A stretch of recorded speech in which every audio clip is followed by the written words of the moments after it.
Hello students, welcome back. Now our today's topic is principles of inclusive education. समावेशी शिक्षा के सिद्धांत. Okay चलिए स्टार्ट करते हैं. समावेशी शिक्षा हमने क्या होती है ये बता दिया.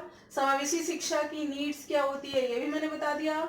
और समावेशी शिक्षा में जो स्टूडेंट्स की डिसेबिलिटीज होती हैं, लर्निंग डिसेबिलिटीज, वो भी मैंने बता दी. अब नेक्स्ट टॉपिक है हमारा प्रिंसिपल्स ऑफ इंक्लूसिव एजुकेशन.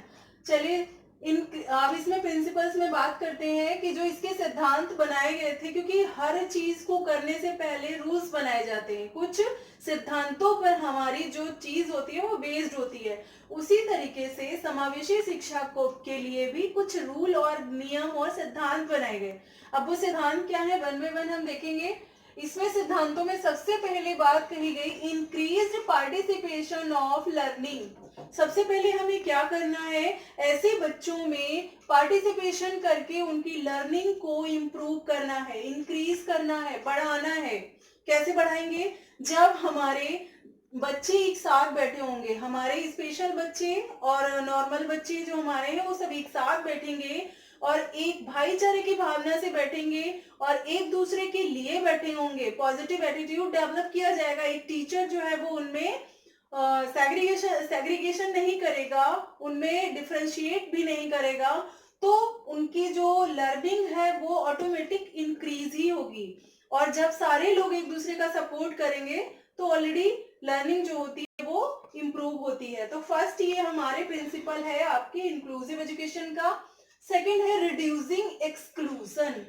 अभी हम बात कर रहे थे इंक्लूजन की. इंक्लूजन का मीन्स होता है समावेशन और एक्सक्लूजन का मीन्स होता है असमायोजन. मतलब ये जो असमायोजन है, जो मिक्सअप नहीं होते हैं, जो हमारी इंडिविजुअल डिफरेंसेस हैं, उनको हमें रिड्यूस करना है, कम करना है. तो ये सब कौन करेगा, ये सारी साथी मिलकर करेंगे. और एक टीचर का मुख्य दायित्व होता है कि ये जो असमायोजन है उसको खत्म करे, एक साथ मिलकर के उसके पाठ्यक्रम को बनाए, एक साथ मिलकर के उनकी टीचिंग लर्निंग प्रोसेस को इम्प्रूव करे, उन्हें गाइडेंस दे, उनकी काउंसलिंग करे, समय समय पर उनका इवैल्यूएशन करता रहे. तो ये इससे हम उसके असमायोजन को रिड्यूस कर सकते हैं. नेक्स्ट हमारा प्रिंसिपल है फ्लेक्सिबल करिकुलम. जो ऐसे स्टूडेंट्स होते हैं उनके लिए लचीला पाठ्यक्रम बनाया जाए, उनके लिए ऐसी बुक्स प्रोवाइड कराई जाए जिससे उनकी लर्निंग इम्प्रूव हो, और उनके लिए लचीला पाठ्यक्रम निर्माण किया जाए जिससे कि वो जैसे उनकी नीड हो, जैसे उनकी रिक्वायरमेंट हो, उसके अकॉर्डिंग उसको पढ़ाया जाए. जैसे मान लीजिए कोई बच्चा आंखों से नहीं देख पा रहा है, तो उसके लिए उस पाठ्यक्रम में आप क्या ऐड करोगे, ऑडियो विजुअल एड्स का यूज करोगे. उसको या तो आगे बढ़ाओगे या कुछ ऐसी चीजों का इस्तेमाल करोगे जो उसे साफ दिखाई दे. ऐसे ही अगर कानों से सुनाई नहीं दे रहा है तो उसके लिए ऐसी व्यवस्था करोगे कि वो कानों से सुन सके. उसी तरीके से सारी चीजें हैं कि फ्लेक्सिबल करिकुलम, बच्चे के अकॉर्डिंग उसका जो पाठ्यक्रम है वो लचीला बनाया जाए. ये इसका तीसरा प्रिंसिपल है. फिर नेक्स्ट है इंक्लूसिव स्कूल कल्चर. अभी हमने बात की थी कल की इंक्लूसिव स्कूल कैसे होनी चाहिए. तो जो उनका कल्चर है, जो उनका मतलब कल्चर है उसको चेंज बिल्कुल करना है, उसको बच्चों के अकॉर्डिंग बनाना है. जो हमारे समावेशी बच्चे हैं उनके अकॉर्डिंग उसका कल्चर भी बनाना है. जैसे जैसे उनकी नीड होगी वैसे वैसे उसके कल्चर को चेंज करना है. ये हमारा चौथा प्रिंसिपल था. पांचवा है policies and practices promoting inclusion. जो हमारी पॉलिसीज बनाई गई हैं, जैसे सबसे पहले मैंने आपको बताया था इंक्लूसिव एजुकेशन की बात किसने की थी, कोठारी कमीशन ने की थी. उसके बाद बहुत से आयोग आए जिनमें नई शिक्षा नीति हमारी आई और शिक्षा का बाल अधिकार अधिनियम आया, आरटीई आई, बहुत सारे ऐसे कमीशंस आए जिन्होंने हमारी जो इंक्लूसिव एजुकेशन है उसको बढ़ाने के लिए नई नई चीजें बताई कि किसमें क्या इम्प्रूव किया जाए, किस उनके अकॉर्डिंग पाठ्यक्रम बनाया जाए, उनके अकॉर्डिंग उनको बुक्स प्रोवाइड कराई जाए, उनके अकॉर्डिंग उनको लाइब्रेरी प्रोवाइड कराई जाए, ऑडियो विजुअल एड्स प्रोवाइड कराया जाए, मास मीडिया के थ्रू पढ़ाया जाए. तो ये सारी चीजें इंक्लूजन में, समावेशन में उन्होंने प्रमोट करने के लिए बोली. प्रैक्टिसेस, उनकी प्रैक्टिस कराने के लिए उनके लिए सारे एड्स को अवेलेबल किया जाए। तो ये सारे हमारे इसके प्रिंसिपल्स थे इंक्लूसिव एजुकेशन के। नेक्स्ट देखिए कि जो प्रिंसिपल थे उनको बेस मान करके कैसे बच्चे को आगे बढ़ाया जाए, कैसे उसमें क्या क्या डेवलपमेंट किए जाए, ये बताए गए। तो देखिए सबसे पहले क्या था, एबिलिटी। उनकी जो एबिलिटी है उसको इम्प्रूव किया जाए, उनकी एबिलिटी के अकॉर्डिंग उनको वर्क दिया जाए, उनको जो भी काम करानी है उनके अकॉर्डिंग कराया जाए ताकि उनकी लर्निंग इम्प्रूव हो सके। हमारा काम क्या है कि बच्चे की लर्निंग को इम्प्रूव करना, बच्चे के बिहेवियर में चेंज लाना। तो वही है कि हाँ उनकी एबिलिटी के अकॉर्डिंग उनके दृष्टिकोण को चेंज किया जाए। नेक्स्ट है डेवलपमेंट। जो डेवलपमेंट है, विकास की प्रोसेस है, तो उसको भी इम्प्रूव किया जाए। ओके, डेवलपमेंट, विकास की जो प्रक्रिया है, विकास को कैसे बढ़ाया जाए, कैसे उसका विकास किया जाए, कैसे उसकी वृद्धि की जाए, कैसे उसके लर्निंग में इम्प्रूवमेंट किए जाएं और किस तरीके से उसकी लर्निंग इम्प्रूव हो, इस तरीके के कदम उठाए जाएं, उनके लिए फैसिलिटीज प्रोवाइड कराई जाएं, मैंने आपको आगे भी बताया है। फिर है मोटिवेशन, किस तरीके से इंक्लूसिव स्टूडेंट को मोटिवेट किया जाए, मतलब उन्हें अभिप्रेरित किया जाए उनको आगे बढ़ने के लिए। उसके लिए बहुत सारे काम किए जाएं, जैसे कि उसका एटीट्यूड चेंज किया जाए, उसके साथ पॉजिटिव वे में व्यवहार किया जाए। तो इस तरीके की बहुत सी चीजें हैं जिसके थ्रू हम मोटिवेशन उसे मोटिवेट कर सकते हैं। फिर नेक्स्ट है इंट्रोडक्शन, प्रस्तावना। प्रस्तावना में दो टाइप्स आए, क्वालिटी और quantity. Quality based education provide कराई जाए और क्वांटिटी बेस्ड एजुकेशन प्रोवाइड कराई जाए। गुणात्मक तरीके से शिक्षा दी जाए और मात्रात्मक तरीके से शिक्षा दी जाए। जैसे उसका इवैल्यूएशन होता है गुणात्मक और मात्रात्मक।